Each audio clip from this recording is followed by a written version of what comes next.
And we are live, a 500th episode edition of Behind the Glass. Not 500 BTGs, but 500 episodes of the Ultimate Cleveland Sports Show went down today. So myself, Earl the Pearl, Anthony Antonelli, had to hop on and give you a little extra behind-the-scenes background access and information to some funny stories you guys may not have heard on today's show, and some funny stories we definitely haven't told over the public airwaves over the first 500 episodes of the Ultimate Cleveland Sports Show. So we came on to do that today.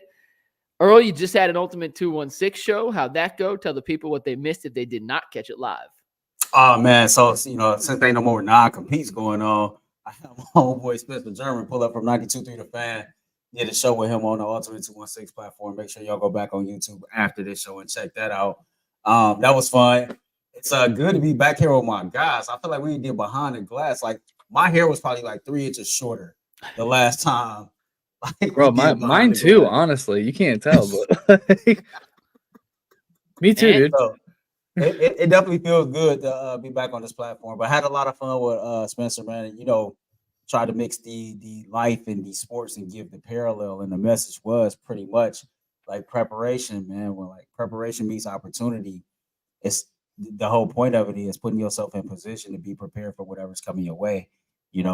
Whether it be a newfound relationship, whether it be a career, whether it be whatever the case going on, you put in the work professionally and personally, and you do the things that you need to do for yourself. Then, like when God is ready to bless you, your hands will be open. You'll be ready to catch whatever coming your way. So that was the message today. Been a few hours since we wrapped up 500 down in the studio.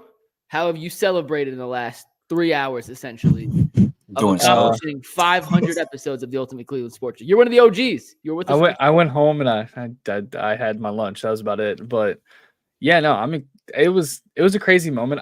I went down to the studio and Steve was still sweeping everything up. Made sure he was good to go home. But I can't believe we've been here for 2 years almost. Like it feels like just yesterday I was doing an interview this style, except Becker was where Earl was. And I couldn't understand a word Mike was saying because of his thick Jersey accent. And I got offered the job. It's been a wild ride. If you had asked me 2 years ago if I directed a show, was on air, got invited to other podcasts about other stuff, like made some of the best friends I'm probably going to have for the rest of my life, and these two and plenty of the hosts, like I don't know if I would have told you that would have happened, right? Like we didn't know what the outcome of this was. Like I left a pretty stable thing to come and try this out, and it's paid off in all the best ways. Like I'm having a blast. Like I can't wait to celebrate 2 years. What, in 2 weeks? Yeah, it'll be May 9th. So yeah, 2 weeks from tomorrow.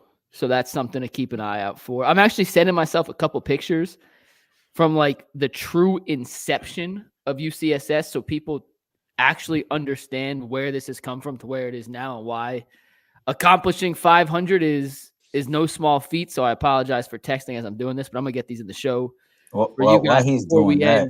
end. Couple things about today's show, and it sounds like you walked in on it, so I'm curious. We popped those balloon poppers or whatever, the party thing. Yeah. And how about Jay Crawford being the one to clean it up? I said, hey, I'm not cleaning it up. I got too much stuff to do afterwards. How about Jay being the one to get the shop vac and vacuum that up? We like to make fun of Jay. He's made a lot of money in his life. He's well off. He's got a great house, a great family. He's got the American dream. And we kind of laugh because, Jay's on the boat. Well, when push comes to shove, Jay's also the one that if he's going to make the mess, he's going to clean it up too.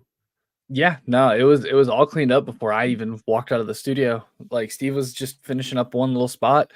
Jay was gone. The funniest thing about the confetti was when Jay and I walked back into the studio with the shop vac, he had a bunch of confetti stuck to the back of his suit jacket. I was like, you might want to stop for a second as we get all that off. Yo, yesterday, I told y'all the story what happened yesterday, but I think Jay get a lot of slack from the fan base, right? He catch a lot of heat, and I tell people all the time, like, Jay is really one of the most humble individuals that you would meet. I think people be surprised when I say, Jay cuts his own grass, he builds his own fences. Like, he's a man's man. Like that bank account is large, but Jay still gets out here and he do other things, man. But I use the rap line all the time, double parking in the harbor. Like that's a different type of flex. Like, you could double park outside downtown, you might get a ticket. but like ain't none of us never double park no yacht in the harbor, man. That's different. So Earl and Ant, Ant, you may have seen these. Earl, I can guarantee you've never seen these. And to bring you guys behind the scenes, when I was first hired, this was literally just an idea, right? This was supposed to be in Dallas. This was simply an idea. Steve Becker was hired as the EP. I had technically interviewed for Steve's job as the EP. I just wanted to be a part of this project when Tegna approached us with it back in 2021. They hired Steve as the EP. He hired me, and we talked about just a bunch of different ideas and a bunch of just different concepts, right? So when I moved to Cleveland in March of 2022, there was no studio. There was no show. This was the rendering. We worked with a designer, I guess you could say, Earl, and Ant, this is before we hired you, to come up with a concept of what we could build in that studio. This is the rendering, by the way. Like, oh, I do remember seeing this. It kind of looks like what we ended up with, but it's not exactly the same. You could see the brick pillars, you could see the TVs. There's no bats, obviously, but that was the rendering that we got after discussing our vision for a set with Blind Squirrel was the designer. So that's the rendering, Earl, right? That was empty for a few weeks when I got there. This was the first day, and I understand it's not filling the whole screen. Like, this is a blank canvas. When people say, or when I say we built this from nothing, I am serious. Like, this was literally a blank, empty room. The brick panels weren't there. This was a blank, empty room. Then we got the lighting people to come in. Earl, you ready to shield your eyes? This is hideous. The lighting is taking a lot of work. You see in some of the old clips, it still wasn't right. This was us just testing out different colors to see how the lighting would look like on the back walls and the backdrop as we were going through it. Oh my and gosh. Purple clearly was not the right choice. We then tried some orange. That's me standing in the corner. This picture, according to my phone, was from April 7th of 2022, so a month before we launched. That was 2 days before I started. And yeah, I mean, this has come from an idea in our heads. This is what we were going for. We've gotten pretty close, I would say. But it really did start from just an idea, an egg of wanting to come in and do digital sports and have a 2-hour, some sort of talk show where we could have long form discussions on Cleveland sports and make it not only entertaining, but informative, educational. And at the end of the day, we want people to enjoy watching it. And I think we've done that. And to see where it's come from this and this to 500 episodes today, man, it's been a lot of fun. It's been a lot of fun. It's been really gratifying to see it grow the way it has. I really wish I knew my episode count. I got to be over 425, but for just to meet y'all the way I met both of you all, and then to kind of come to become part of the team, like I think that was perfect alignment. And it's crazy because it's like we had instant chemistry from the jump, and the way like we bounce ideas off each other, like we really have become like brothers. And to be a part of building like over 20 million views worth of content is crazy. Like, I said in Ultimate 216, being here, most times when people take a job and you tell your employer what your end goals is, it's not too often that you're being put in positions to reach your goals. But here, since I've been here, I mean, I've been promoted, I've gotten 2 raises, I've started my own show, I became a regular on the panel. And so, like, just to be a part of the entire Ultimate Cleveland Sports Show brand, it's truly, truly like been a blessing. Like, I still remember, interviewing with Mike and Steve, and one of the ideas I threw out in my interview, Mike literally had just got finished talking about before he jumped on with me, and I still remember riding to 92.3 The Fan that same day and getting a phone call from Steve saying I got the job, and then meeting you all again that next week. And it's like we hit the ground rolling and we haven't looked back at all. So like I'm honored to be here, man. I've gained 2 brothers for life. Like this shit is dope. Excuse my language, but this shit is dope. Like I had to really sit back and think about it. Like we all are really modest dudes. We really don't say too much. But to say like, man, I've produced and hosted and been a part of like all this different content, and we are all starting to reap the rewards that don't necessarily come financially. Like it's crazy to go places and just always be recognized, or get like free items, or Like I can go certain places and like, I like to kick it. Like just people seeing you, I raise my hands to get patted down at the door. They're like, man, no, go ahead. Like it's just different things that come with it. I know Saturday when we did game 1, me and Mike split up to go get food. And I seen a dude that was there with his daughter and his wife. He was celebrating his birthday. Asked could he take a picture. And his next words was, when I seen Kevin Stefanski and Earl of Pearl on the same day. How cool is that? And so things like that become gratifying. And that's why I tell people, man, like, bust your ass, man. Work your ass off. Like, be prepared because the rewards are beautiful. And then when we celebrating stuff like we doing today, like 500 episodes, like, these are the moments that we actually do sit back and be like, damn, we really doing this. Yeah, I see a bunch of the comments. We'll get to those in a sec. We do appreciate it. I said it on the show. I'll say it again here. We couldn't do this without your guys' support. And I know it sounds maybe just like lip service, but I'm truly am serious. If people didn't tune in to watch and didn't interact and didn't enjoy, argue, hate, love, tell us we're stupid, tell us we're geniuses, if it wasn't for that environment we've created with you guys, we wouldn't be able to do what we do. So from the bottom of our hearts, thank you, thank you, thank you. We're going to read some of these comments in a little bit. We'll answer any questions. We appreciate them all. If you're watching from anywhere, let us know where you're watching from. We'll give some shout outs in a little bit. I have a beef I need to bring up with Earl and Ant. It's not with them, but I need their opinion on it. We're going to do it at the end of the show. But before that, Ant, yeah, it's been 500 episodes. You've been here for all 500. One of the OGs on this project. Do you have any favorite behind-the-scenes stories about us? Could be about any of the guys. Anything that we didn't bring up today that you want to shine a light on for a few minutes? And just to let the people know, we have no plan for this show. We're just going to kind of shoot the shit for 30 minutes, have some fun with you guys. Like I said, this is a celebration of not just 500 shows for us, but 500 show for you guys too. So we're just going to hang out.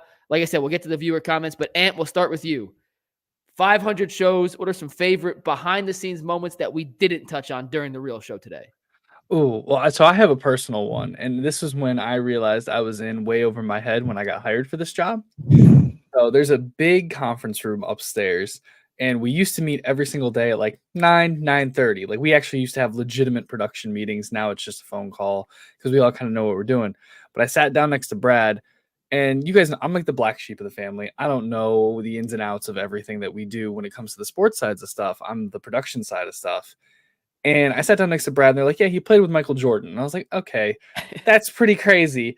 But it wasn't until Brad sitting next to me, taps me on the shoulder, and he goes, man, if we want Kenny Lofton on the show, I got his number. I can just call Kenny.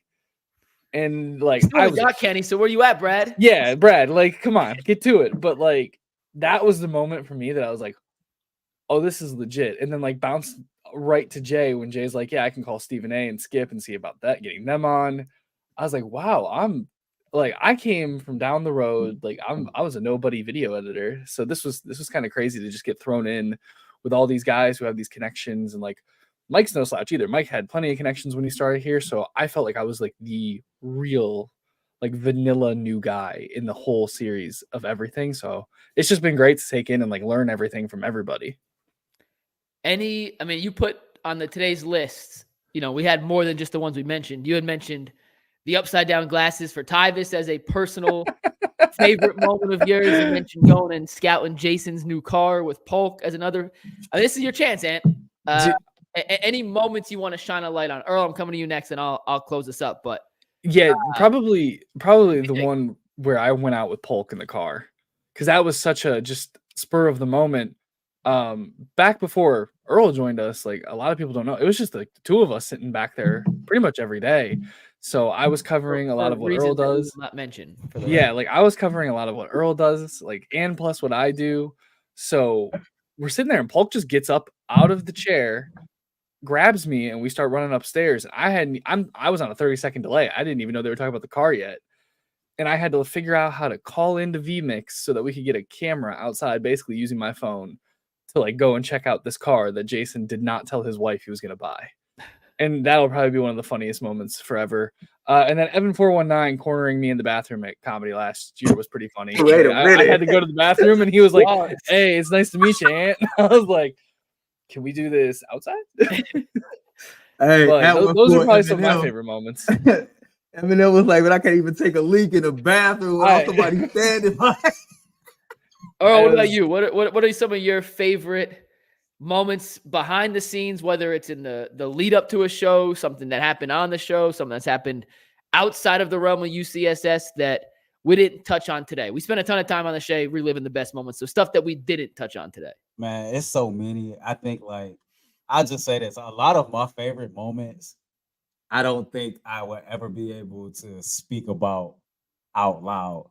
Maybe if we come back like 40 years from now, you know, and everybody is dead and we the ones still alive, we'll share some of those stories. But I tell people all the time, the conversations that we have off the camera, the laughs that we share, the stories that we share, more often than not, when we hit the air at 11 a.m., y'all see us cracking the hell up.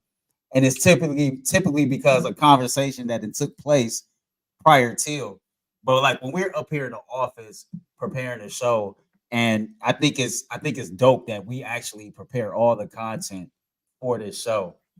And this just happened like last week. We was doing the helmets, right? And Mike said, not Mike, Ant looked at Mike and go, "Man, I'm trying to figure out how I can get your hands to lift up this huge Polish boy." I just turned around and I looked at Ant like, "Come on, man, it's too early in the morning." But it's like, for me, if I'm having a bad day or a bad start to my day in my personal life, I instantly get energy just by coming to work and being around my guys. I wish, I can share some of the stuff that's talked about, like, and that 10-15 minutes before we actually get the show off and rolling, man. But there are so many things that go on behind the scenes, so much that goes into just putting together a show. And I get it, we don't always get it right. Sometimes we throw some shit to the wall and it don't stick. And y'all are quick to let us know. Somebody in the chat said we just one big dysfunctional family. Yeah, and I think that's exactly what we are. Some days we don't like y'all don't like us, but you know what? Everybody show up the next day and we do it all over again. So I got a bunch. I'm going to forget a couple, but a couple things I just want to tell the people to understand not how far we've come, but how this came out of nowhere. So we come to Cleveland and we're waiting on all this equipment to come in. I showed you guys the pictures. I'll show you again. Like, we have literally an empty studio. We have a couple lights. The cameras aren't set. Like this was the reality, right? And then we have a week of rehearsals. And during that week of rehearsals, it's the first time we're ever using vMix. Director Steve, who's now Tegna's vMix guru, stations across the country that Tegna owns, calls Director Steve, who's a part-time UCSS employee, to ask them questions about vMix. That's how good he's become at this system. Had never touched it. And we started the first day of rehearsal, we recorded 2 segments. It was like 20 minutes. And the next day we did 30 minutes, right? And as we're going along, we're finding issue after issue after issue. This sounds like crap. This lighting doesn't work. That camera's not working. This mic's not talking. This mic's not talking to that mic. All this stuff's going wrong. We get to Friday because we started on a Monday. And Earl, we taped, I think, 43 minutes. I still have it on my hard drive. I still have that rehearsal. We had never gone over 2 hours in rehearsals. We never gone over 1 hour in rehearsal. And Director Steve and I, on May 7th, and I remember that because my birthday's May 8th, and we launched on May 9th. So the Saturday before my birthday, Director Steve and I spent 10 hours in the studio correcting this laundry list of things that we had to get fixed for the first show. And then the first show comes and nothing worked. It was a catastrophe. That first show, if you go back, was horrific. The graphic package we had ordered hadn't come in yet. I was making Photoshop graphics. Go back and look. I made a guardian graphic like an Italian or French flag, and it was hideous. Had anyone seen it? Flag. It was horrific. Go back and find it. It was a Jose Ramirez something. It looked god-awful. That first week of shows was miserable. It was so much fun because it was exciting and new, but nothing worked how we had anticipated. And then slowly but surely, we kind of figured out how to get a show set. Earl, we were working 7 in the morning to 7 at night. We couldn't clip during the show. It was me and Ant, just us two, taking us forever. And then we got in the rhythm. And once we figured out that rhythm, it's been cooking ever since. One of the most surreal moments I've had on the show was the first week, Ant. And we were doing those 9 a.m. calls, but it wasn't a call. It was an in-person meeting. And it might have been the first or the second one.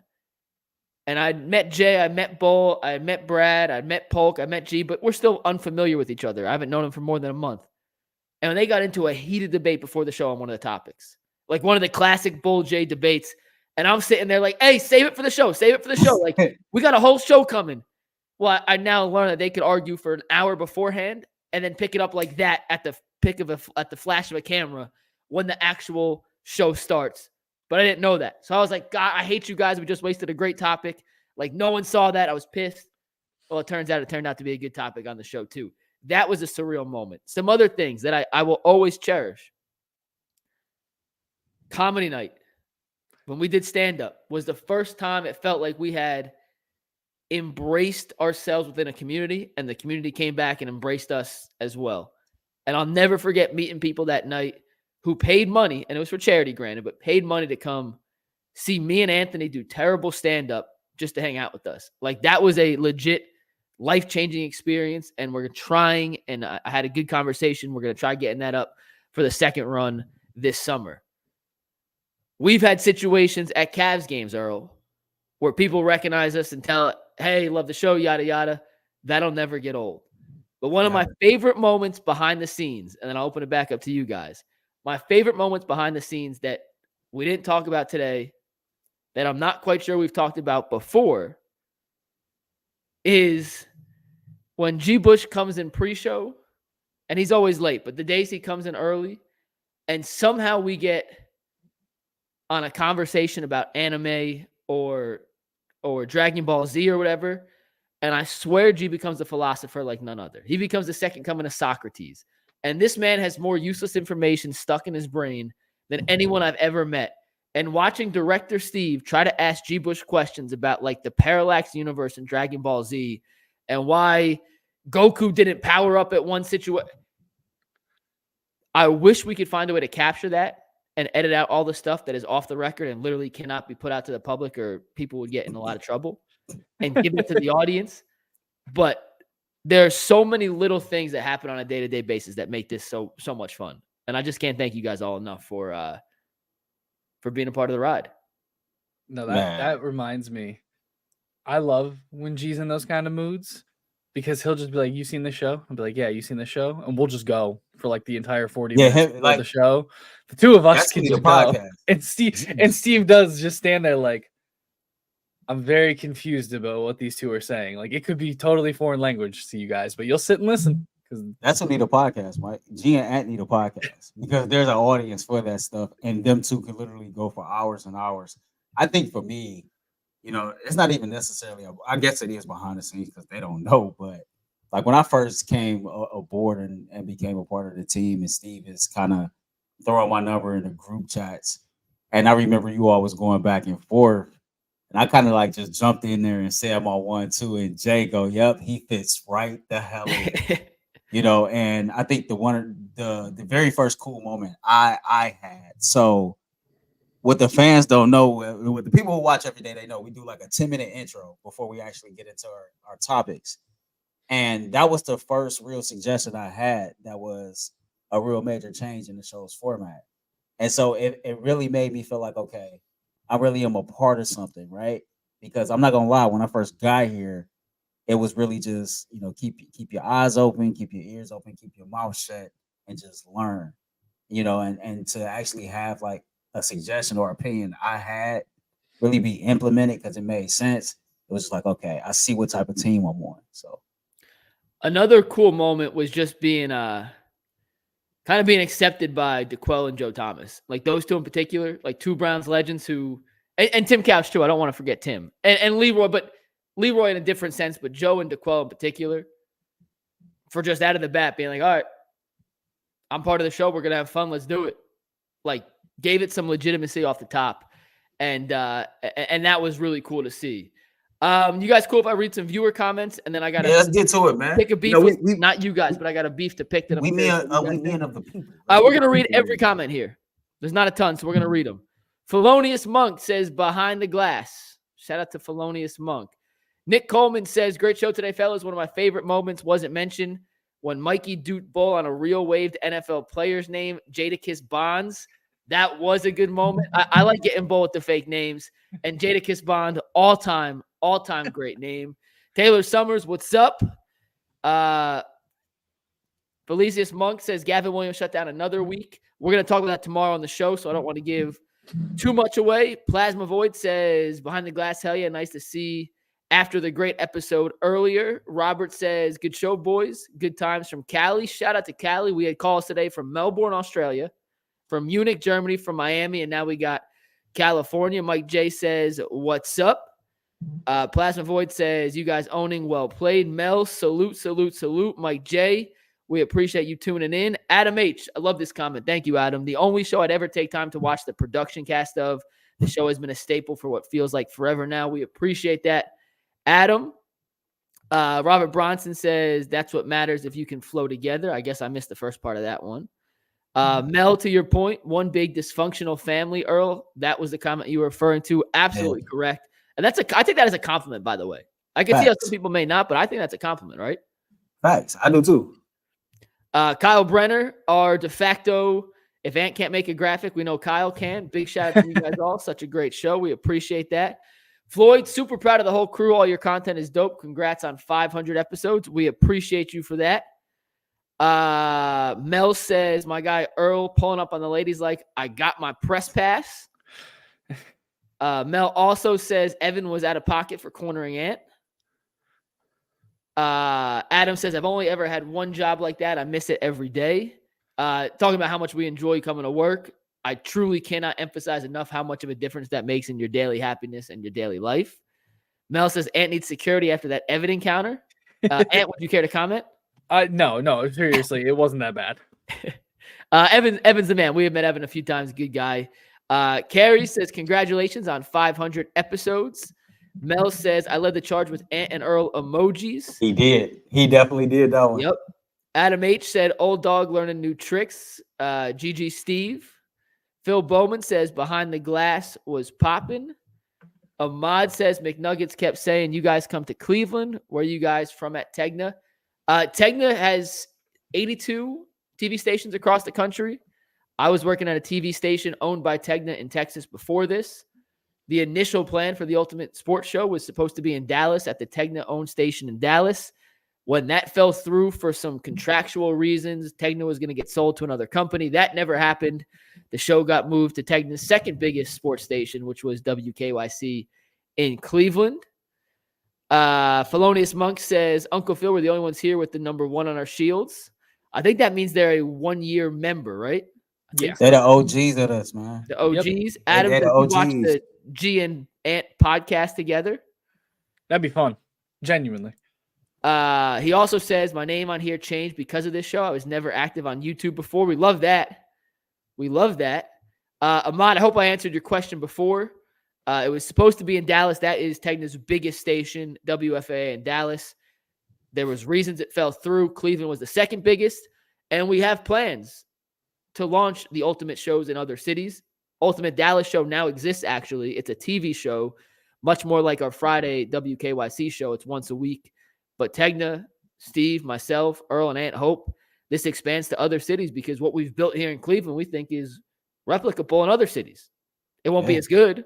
Fans won't be as good as they are here, but we do think we could have success in other cities, and Tegna could make some money off it, doing some expansion. So that could be coming. Zach says, I love the show. Watch you guys every day. 500 and many more coming.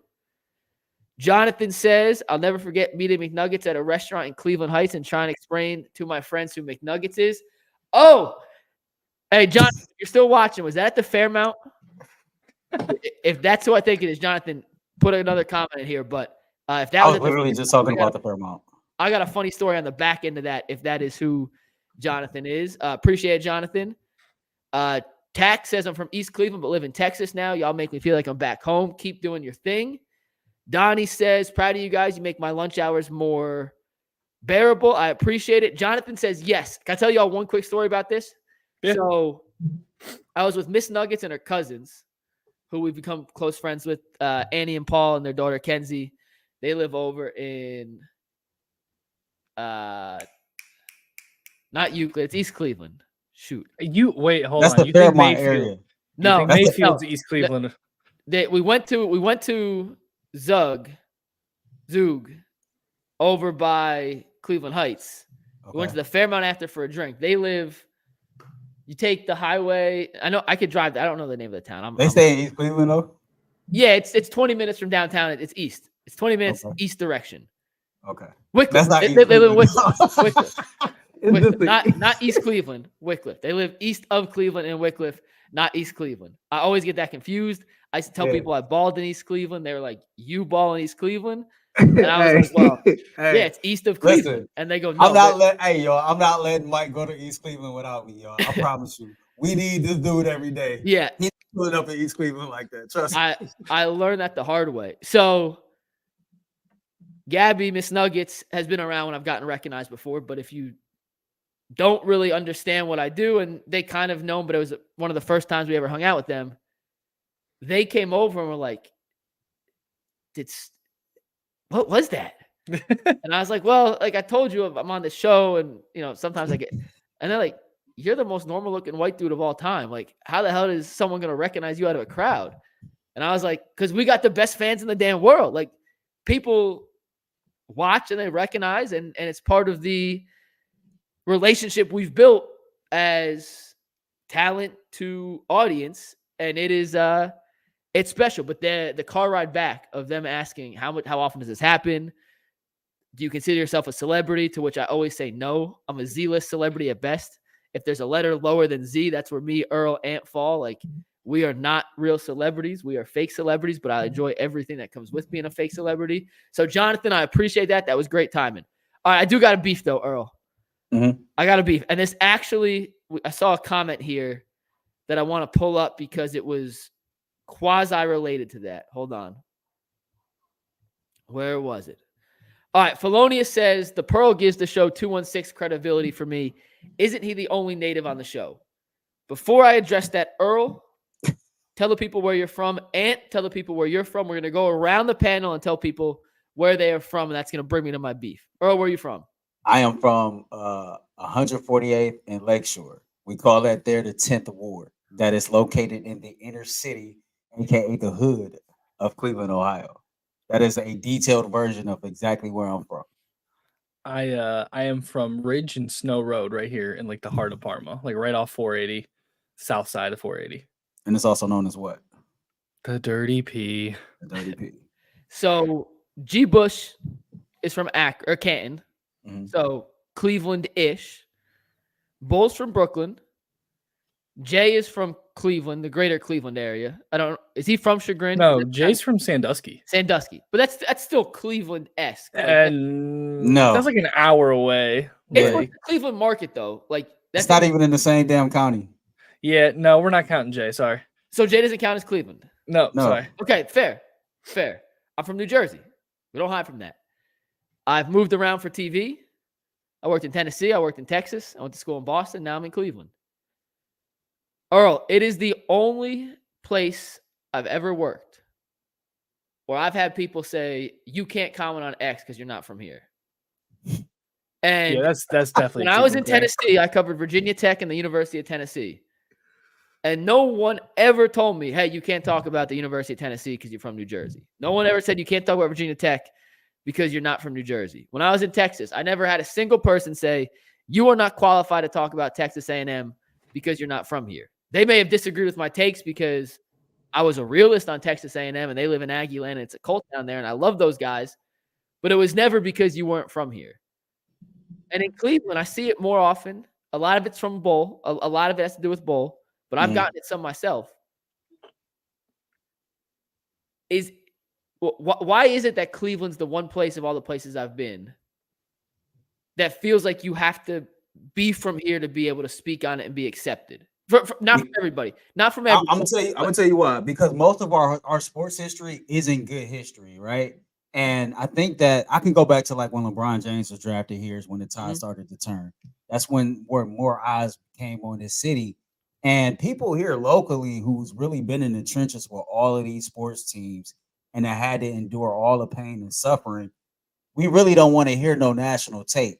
And we really don't want to hear from nobody who ain't really been in the trenches with us, like getting it out the mud. It's easy to come around with an opinion after LeBron James is associated with the city of Cleveland and the Cavaliers, regardless of him coming, leaving, etc. It's real easy for people to have an opinion about the Indians going from the Guardians, you know, and you didn't like endure 95, 97, or 2016 with us. Like, if we're gonna argue about a name change, let us argue about a name change amongst ourselves. Like, it's so easy for people to have an outside opinion and they don't even know nothing about our sports teams or our city. And so for the most part, like, I ain't gonna say like we defensive, but for a lack of a better word, like we just not taking no shit. Like, we are one of those cities to where like we gritty. You know, you put our back against the wall, we gonna fight back. For me personally, like when I got out of media school, I told y'all, they told me like Cleveland sports market is hard to get into if you really want to be, you know, on that level, and that you're gonna have to leave here in order to establish yourself and come back.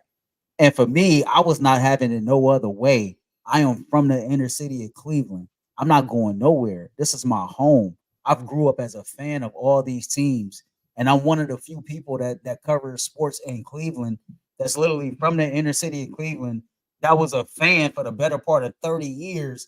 And within the last 5 years, the switch has been flipped.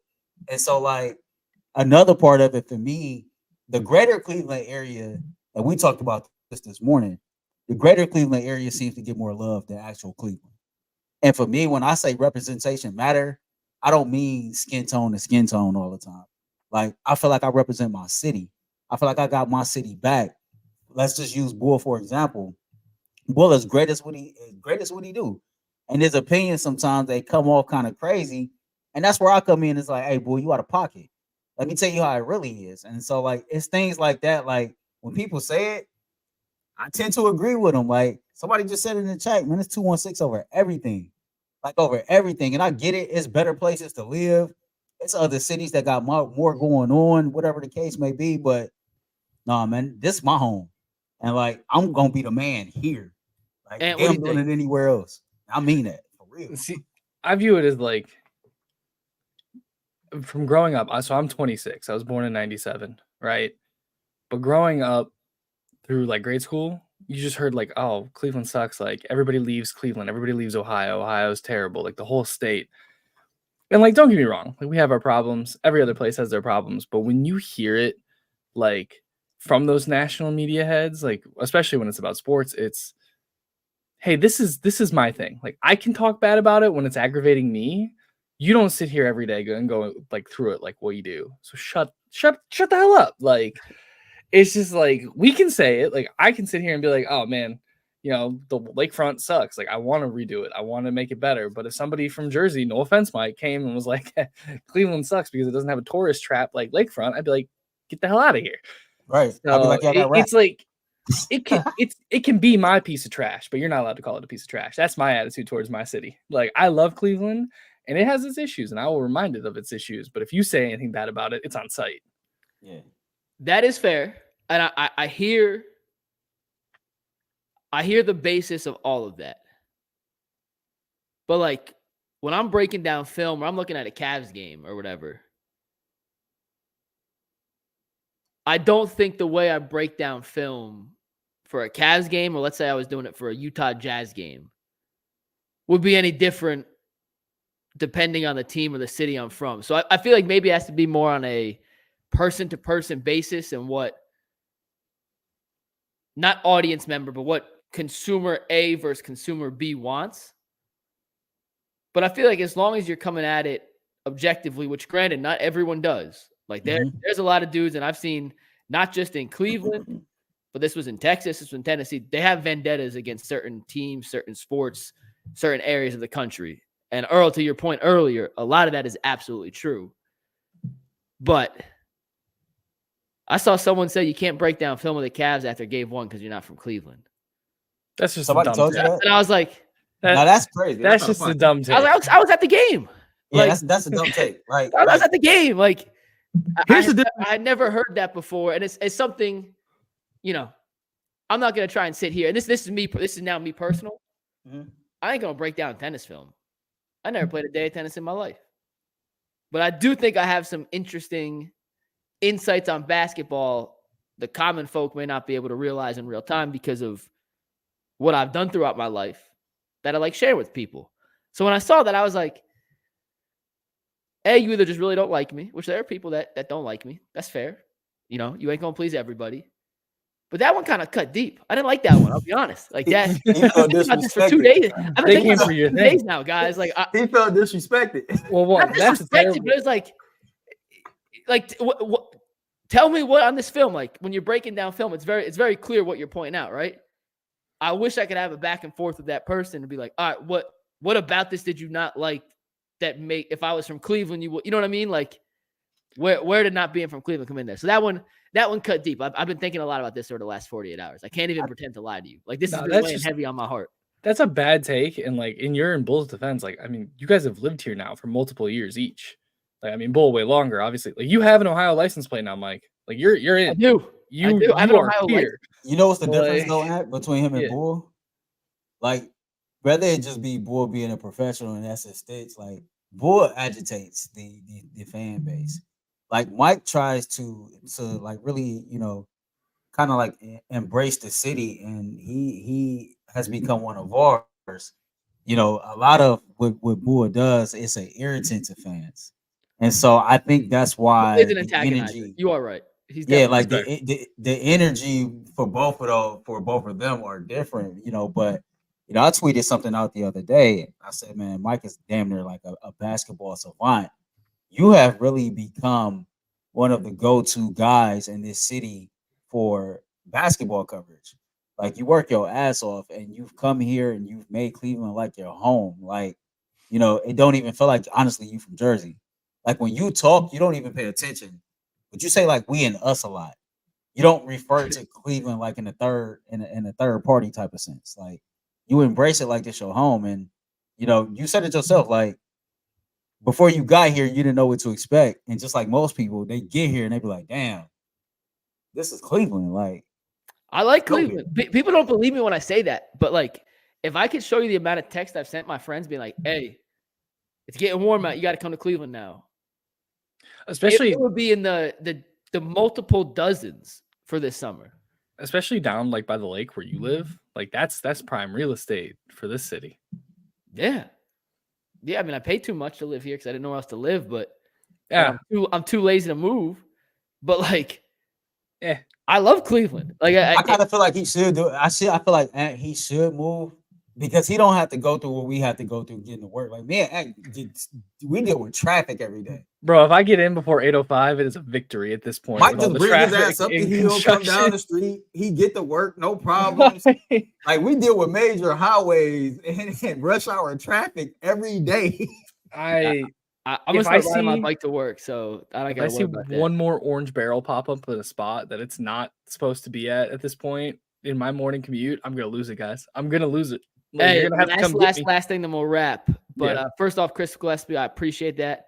But Trey Hendrickson just requested a trade from the Bengals too. So sorry, Bull.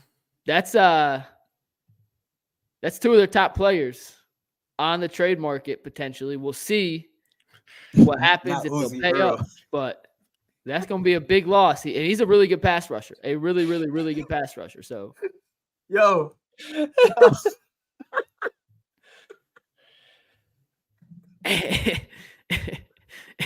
I got no response for this. That's funny. Well, that's gonna wrap it for the Ultimate Cleveland Sports Show. Wait, hold on, Mike, my mic. 500th before we wrap edition. Earl, final word. And final word. Mike. Before we wrap, do you have that picture I sent you? Oh, yes, I do. All right, I got to give a quick shout out. You ready? My girlfriend's volleyball team one more time because they went and they took silver in their bracket this year at the 2004 Junior Regional Championships. We spent 12 hours at the Columbus Convention Center, and from top row left to right there, you've got Safira, Scarlett, Layla, Bree, my girlfriend, Lily, and Reese. And then bottom row, you have Kennedy, Lydia, Harper, and Addie. They played their asses off, and I shouldn't have said that because I'm going to send this to them, but they'll be all right. I'll get yelled at for cursing. But congrats, girls, and I hope that you guys have a great season next year, too. That was a good way to send off the season. Nice. Well, we got to figure out StreamYard, as much as StreamYard's helped, like these pictures, they don't cover the full screen. That's it's whatever. Be a default on StreamYard to fix that. So we got a year from now, we're gonna be talking about our StreamYard journey and how we've come far on StreamYard. My last word, man. I love y'all too. Like my mama had y'all, and I mean that from the bottom of my heart, man. I spend more time with y'all, it seems like, than I do with my own children. Right. And I know that sounds crazy to people out there listening, but I'm a single dad. So, like, we spend countless hours in office. I traded in a 9 to 5 for a 24/7. But if I was going to do that, I couldn't be thankful to be a part of a better group. So, like, 500 down, 5,000 more to go, man. Let's continue just take over this whole damn city. Let's just take over the whole damn city. I want a billboard next. I want all of us on a billboard. That is what's happening next. I'll just wrap it real quick. 500 down. Thank you. And we started as a little YouTube show, and we ain't going anywhere anytime soon. So keep sticking with us. We appreciate the support. We'll get better as we move forward. That's the good part. We are only beginning to peak to what we are or what we could be fully as a show, both on air from a production standpoint, from a technology standpoint, from a off location standpoint. We got some exciting things coming. So keep hanging out, keep hanging with us. And until we see you tomorrow at 11 o'clock. Peace.